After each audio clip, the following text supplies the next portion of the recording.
Hey guys, hope you're all having a fantastic day out there so far, and thank you for joining me in today's lesson video. So today's going to be a little different from my usual lesson videos. Normally I discuss, lead guitar playing, lead guitar techniques, and music theory, that kind of thing. But today we're going to be diving into rhythm guitar playing, playing in the pocket, right? Something that I feel like isn't discussed a lot on YouTube. I think the overall guitar community nowadays is awesome, full of a lot of talent, but unfortunately it's a lot of like look at me type stuff, right?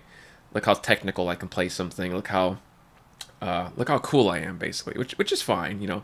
I've fallen into that category, I guess, over the years playing technical music myself.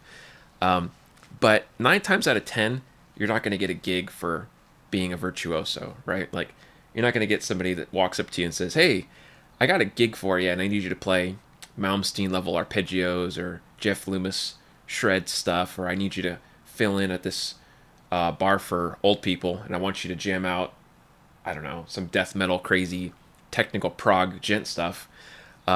Likely not going to happen. At least it hasn't yet for me in my years doing this. So 9 times out of 10, people are looking for somebody that can complement the music, right? And what that usually means is having good timing, being able to keep good rhythm, but also stay in the pocket with the other musicians without, speeding up, slowing down, or overpowering them dynamically. So it's kind of a mix of all those things. So, what better way to learn rhythm guitar than to look at some of the classic songs from back in the day, at least in my opinion. Now, I know a lot of you guys might not be, big fans of 50s, 60s, 70s, 80s style of music. Heck, I know some people that even hate the 90s, and that's fair. But I personally think that all music can teach you something, right? So I really, really implore you guys to keep an open mind, okay? And really try to listen to this as a musician, not as a consumer, right? Instead of thinking, well, I don't like the way this sounds, think, what can I learn from this? Okay. So today we're going to be taking a look at a song from Peter Gabriel.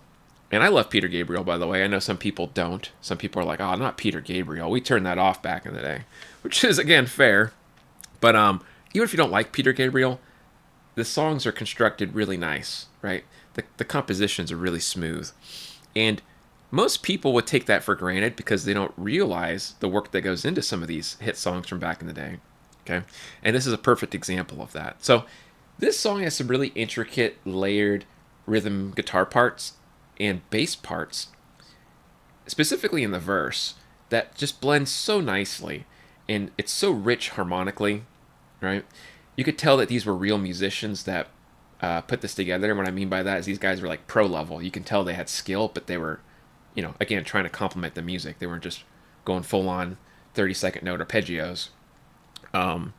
So real quick, let's go ahead and break down the guitar parts individually, and then we'll talk about the bass part.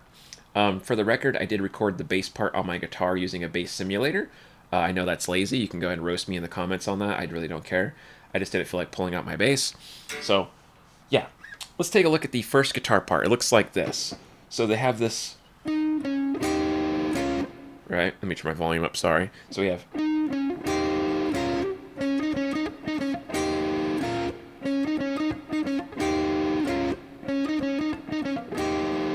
It's a very percussive line, right? And it's simple, or at least it looks simple, but being able to do that in time with the song without screwing up as you're listening to the other parts, like the bass and the other guitar part, that's the tricky part. The background guitar is doing this.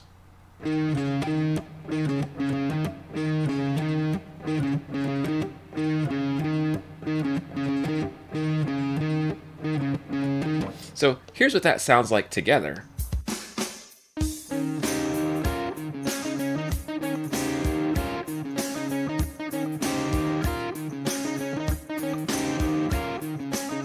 Now that's pretty cool, right?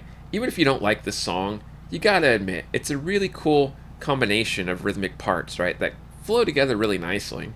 And again, most people don't even realize that the song has this in there, right? They might just hear the singing or the drums and like, okay, whatever. But when you really break down the parts, it's like, wow, okay, I can respect this. It has a bit of a, technical aspect to it. Now, of course, it's not some crazy Cannibal Corpse song or or something like that, right? Where the rhythm's just over the top. This is more just traditional mainstream music, but still, you can't deny it's a little technical in nature. Now, as these two parts are happening, we have this bass line that's going like this.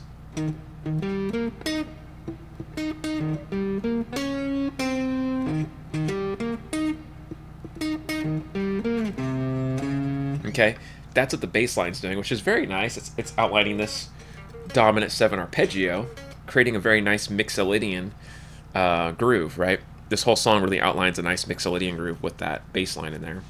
So, listening to everything together again.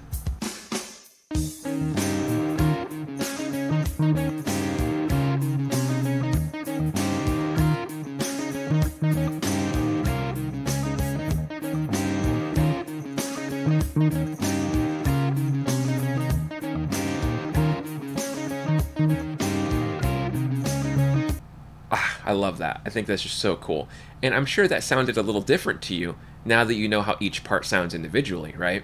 Since I broke it all down, you're able to kind of hear it out in the mix. So, yeah, that makes it even more impressive once you hear it after. You're like, wow, okay, that's what he's doing, that's what he's doing, that's what that guy's doing. And again, nobody's trying to outdo each other.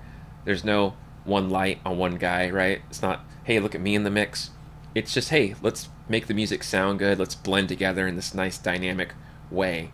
And I think they pulled it off really well. And again, if you're somebody that doesn't like classic music or older music or different styles of music, I understand, but please reconsider, okay? Because you're limiting yourself musically.